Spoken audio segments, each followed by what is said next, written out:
मित्रों, किस स्त्री के भाग्य में पुत्र की प्राप्ति नहीं होती है और उसे पूरे जीवन निसंतान ही रहना पड़ता है? और वो कौन से कार्य हैं जो एक पतिव्रता स्त्री को अपने जीवन में कभी नहीं करने चाहिए, नहीं तो उसे पुत्र की प्राप्ति नहीं होती है?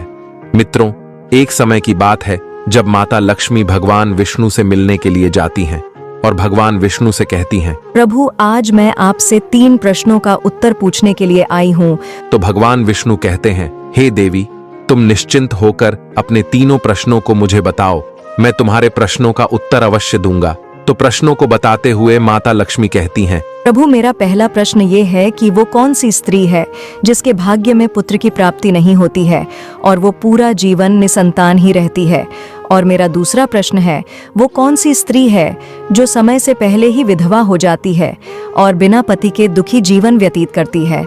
और मेरा तीसरा प्रश्न है, वो कौन सी स्त्री है जो पति के होते हुए भी एक दुखी जीवन जीती है और उसे कभी अपने जीवन में सुख की प्राप्ति नहीं होती है। तो भगवान विष्णु माता लक्ष्मी के तीनों प्रश्नों को सुनकर बोले, हे देवी, मैं तुम्हें एक कथा सुनाता हूँ जिसे सुनकर तुम्हें तुम्हारे प्रश्नों का उत्तर मिल जाएगा, किंतु बहुत ध्यान से सुनना। तो माता लक्ष्मी कहती हैं, आप कथा सुनाइए प्रभु, मैं कथा को पूरा मन लगाकर सुनूंगी। कथा को सुनाते हुए भगवान विष्णु कहते हैं, एक समय की बात है जब एक गांव में एक सेठ रहता था और उस सेठ के 2 बेटे थे और दोनों की शादी हो चुकी थी तथा सेठ और सेठ की पत्नी दोनों ही बहुत दुष्ट स्वभाव के थे और सेठ का बड़ा बेटा और उसकी पत्नी भी दुष्ट स्वभाव की थी।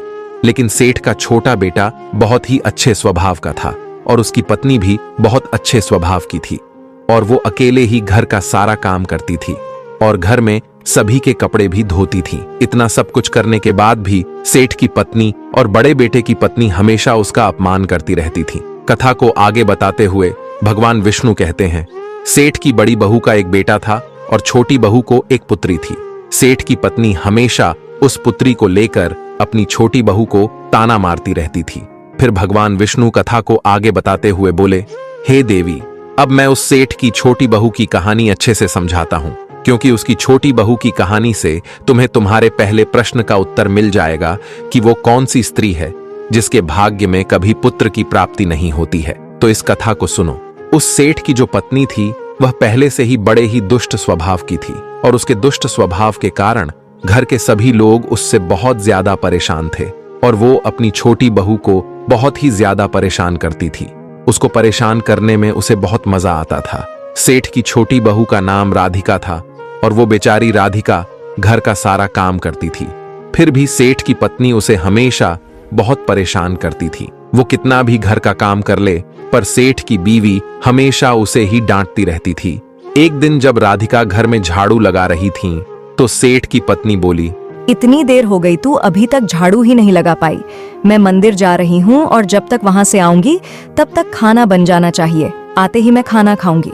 फिर वो बेचारी घर की साफ सफाई करके खाना बनाने में लग गई और खाना बनाते समय वह मन में सोच रही थी, मैं घर का इतना काम करती हूँ फिर भी मेरी सास मुझे हमेशा डांटती रहती है और हमेशा परेशान करती रहती है और कभी भी प्रेम से बात नहीं करती है और घर का सारा काम मुझसे ही करवाती है। राधिका यह सब सोच ही रही थी, तभी दरवाजा खटखटाने की आवाज आई तो उसने सोचा, अभी तो खाना तैयार भी नहीं हुआ और लगता है मेरी सासू माँ आज बहुत जल्दी ही मंदिर से लौट आई हैं। फिर राधिका दरवाजे के पास गई और दरवाजा खोला तो उसने देखा कि दरवाजे के बाहर एक साधु महाराज खड़े हैं। फिर वो साधु महाराज राधिका से कहते हैं, बेटी, मुझे कुछ भोजन करा दो, मुझे बहुत जोर की भूख लगी है। तो राधिका बोली, महाराज, मैं आपको भोजन तो करा देती, पर मेरी सास बहुत दुष्ट स्वभाव की है। वो मुझे बहुत डांटेंगी और अभी वो मंदिर गई है, मंदिर से आती ही होंगी। यदि वो आ गई और उन्होंने मुझे आपको भोजन कराते देख लिया तो मुझे बहुत मारेंगी, इसीलिए मैं आपको भोजन नहीं करा सकती। तो साधु बोला, बेटी, थोड़ा सा ही भोजन करा दो, मैंने सुबह से कुछ नहीं खाया है। साधु की ये बात सुनकर राधिका को दया आ जाती है और साधु से बोली, महाराज, आप अंदर आ जाइए, मैं आपको भोजन देती हूँ। तो फिर वो साधु अंदर आ जाते हैं और राधिका उनको भोजन देती है और अभी साधु भोजन कर ही रहे थे तभी अचानक राधिका की सास मंदिर से घर आ जाती है और उस साधु को भोजन करते देखकर बोली, ये मेरा घर है, कोई भोजनालय नहीं जो हर कोई यहाँ आकर भोजन करके चला जाएगा। और तुमने इस साधु को भोजन क्यों दिया? क्या अन्न मुफ्त में आता है जो हर किसी को अपने घर में बैठाकर खिलाती रहती हो? और यह कहकर उस साधु को धक्के मारकर अपने घर से बाहर निकाल दिया और उसका खाना उठाकर बाहर फेंक दिया। फिर राधिका से कहने लगी, तूने इस साधु को भोजन क्यों कराया? अन्न कितना महंगा आता है, तुझे पता नहीं अब घर के लोग क्या खाएंगे? तो राधिका डरते हुए बोली, साधु बहुत भूखा था, इसीलिए मैंने उसे भोजन दे दिया था और उसे मैंने अपने हिस्से का भोजन दिया है, इसीलिए आज मैं भोजन नहीं करूंगी। और इतना गुस्सा क्यों होती हो? भोजन तो मैंने उसे अपने हिस्से का दिया है। ये सुनकर उसकी सास ने गुस्से में आकर राधिका को भी धक्के मार करके घर से बाहर निकाल दिया और बोली, जा, अब तुझे भी इस घर में रहने की जरूरत नहीं है और अब कभी मेरे घर में मत आना। फिर राधिका दरवाजे पर बैठकर रोती रही, किंतु उसकी सास ने दरवाजा नहीं खोला। और फिर राधिका ने सोचा, अब यहाँ से अपने मायके ही जाना पड़ेगा। फिर वो अपने मायके जाने लगती है तो बीच रास्ते में एक घना जंगल पड़ता है। राधिका भूखी प्यासी अपने मायके जा रही थी, तभी बारिश होने लगती है। फिर राधिका वहीं जंगल में एक पेड़ के नीचे बैठ जाती है, लेकिन फिर भी बारिश की बूंदें उसके ऊपर गिरती रहती हैं और वह भीगने लगती है। तो उसे एक और पेड़ दिखा जो काफी बड़ा था, तो वो बारिश से बचने के लिए वो उस बड़े से पेड़ के नीचे जाकर बैठ गई और रोने लगी। तभी उसे एक संत मिले और संत के कहा, बेटी तुम क्यों रो रही हो? तो राधिका ने संत को सारी बात बताई। तो संत ने कहा, वो लोग तुम्हें इसीलिए परेशान करते हैं क्योंकि तुम्हें अभी तक पुत्र की प्राप्ति नहीं हुई है, लेकिन तुम चिंता मत करो, मैं तुम्हें एक पर्ची देता हूँ जिसमें पुत्र प्राप्ति का उपाय लिखा है। फिर संत ने उसे एक पर्ची दी और कहा, इसमें लिखे उपाय को यदि तुम पूरी निष्ठा से करोगी तो तुम्हें पुत्र की प्राप्ति अवश्य होगी। और फिर इतना कहकर वो संत वहां से चले गए। फिर राधिका अपने मन में सोचने लगी, यदि मुझे भी पुत्र हो जाएगा तो मुझे भी ससुराल में बहुत सम्मान मिलेगा और मेरी सास मेरी बहुत इज्जत करेगी। यह सोच ही रही थी, तभी बारिश बंद हो गई और फिर उसने पर्ची को खोला और पढ़ा तो उसमें लिखा था, पुत्र प्राप्ति के लिए स्त्री को हमेशा अपने पति के बाएं ओर सोना चाहिए। और पर्ची में आगे लिखा था कि मासिक धर्म शुरू होने के प्रथम 4 दिवस में स्त्री और पुरुष के मिलन से पुरुष रोग प्राप्ति होता है, इसीलिए मासिक धर्म के प्रथम 4 दिन पति पत्नी को मिलन नहीं करना चाहिए तथा मासिक धर्म के 5वें दिन मिलन से कन्या की प्राप्ति होती है और 6ठे दिन मिलन से पुत्र की प्राप्ति होती है और 7वें दिन मिलन से बंध्या पुत्री होती है तथा मासिक धर्म की 10वीं रात्रि में मिलन करने से अति श्रेष्ठ पुत्र की प्राप्ति होती है। और फिर उस पर्ची में लिखी सारी बातें पढ़कर राधिका अपने मन में सोचने लगी, अब मैं इसी जंगल में रहूंगी। फिर वो जंगल में ही कुटिया बनाकर रहने लगी और फिर उसका पति उसे ढूंढते हुए उसी जंगल में राधिका के पास पहुंचा और उससे कहा, तुम घर चलो। तो राधिका ने उसे पर्ची वाली सारी बात बताए और कहा, अब मैं यहीं रहूंगी जब तक मुझे पुत्र की प्राप्ति नहीं हो जाती। ये सुनकर उसका पति भी उसी के साथ जंगल में रहने लगता है। और फिर राधिका ने अपने मासिक धर्म के दौरान मासिक धर्म की 10वीं रात्रि में अपने पति के साथ मिलन किया और वो गर्भवती हो गई।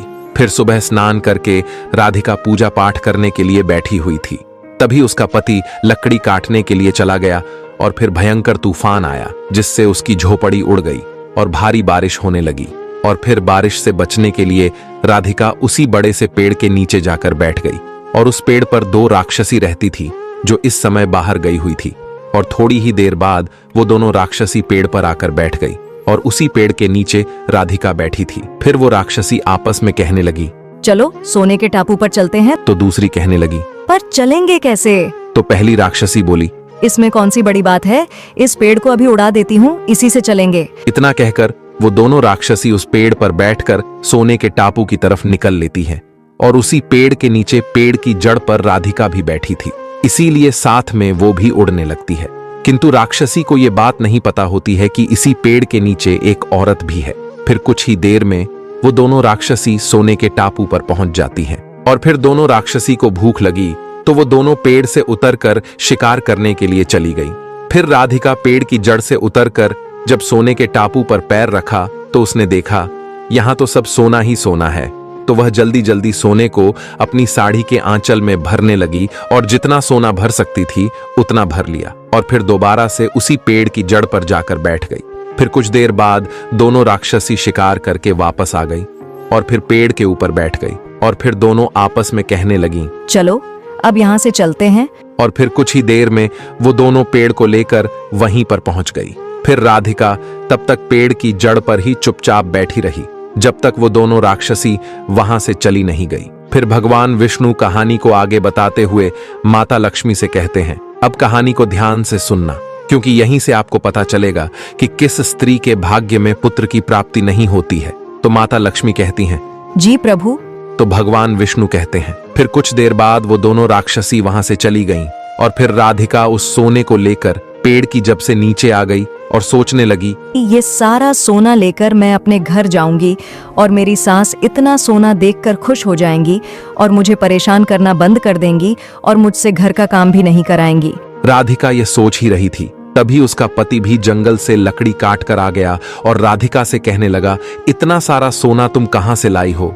तो राधिका ने उसे राक्षसी वाली सारी बात बताई और कहा, चलो अब हम लोग घर चलते हैं। तो उसका पति बोला, ठीक है। और फिर दोनों घर जाते हैं और घर जाते ही राधिका ने अपनी सास को सारा सोना दे दिया।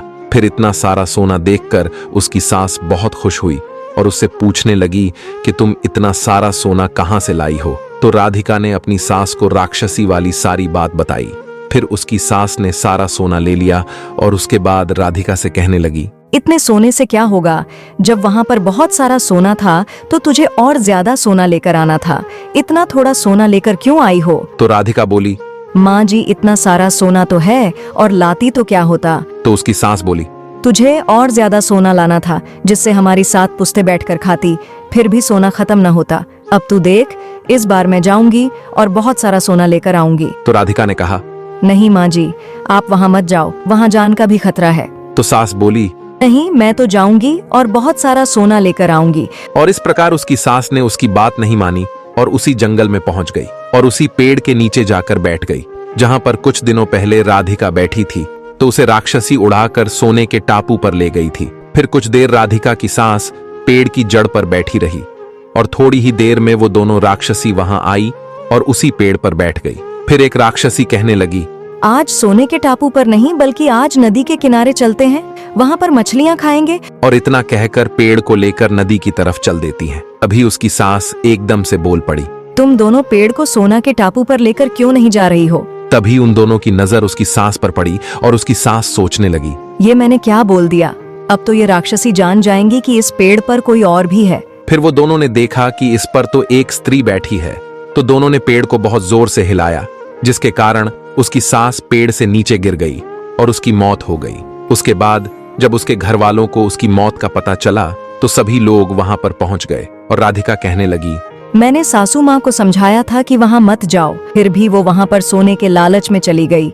अब इनके लालच का फल इन्हें मिल गया। मित्रों, कहानी को आगे बताते हुए भगवान विष्णु कहते हैं, इस तरह उसकी सास की मौत हो गई, इसीलिए हमें लालच नहीं करना चाहिए। और फिर कुछ समय के बाद राधिका को एक पुत्र हुआ और पुत्र प्राप्ति के बाद राधिका बहुत खुश थी और उसने अपने घर में एक दावत रखी जिसमें उसने बहुत से पंडितों और संत महात्माओं को अपने घर पर भोजन कराया। फिर भोजन करके सभी संत महात्माओं ने उसको बहुत आशीर्वाद दिया और उधर सेठ के बड़े बेटे की बहू, जो हमेशा राधिका को पुत्र को लेकर ताने मारा करती थी, उसका मुंह हमेशा के लिए बंद हो गया। फिर भगवान विष्णु माता लक्ष्मी से कहते हैं, मेरी कथा समाप्त हुई, अब मैं तुम्हें तुम्हारे प्रश्नों के उत्तर देता हूँ। तुम्हारा पहला प्रश्न था, कौन सी स्त्री के भाग्य में पुत्र की प्राप्ति नहीं होती है और वो पूरा जीवन निसंतान रहती है? तो जो स्त्रियां संत द्वारा दिए गए पर्ची में लिखी बातों के विपरीत कार्य करती हैं, उनके भाग्य में पुत्र की प्राप्ति नहीं होती है।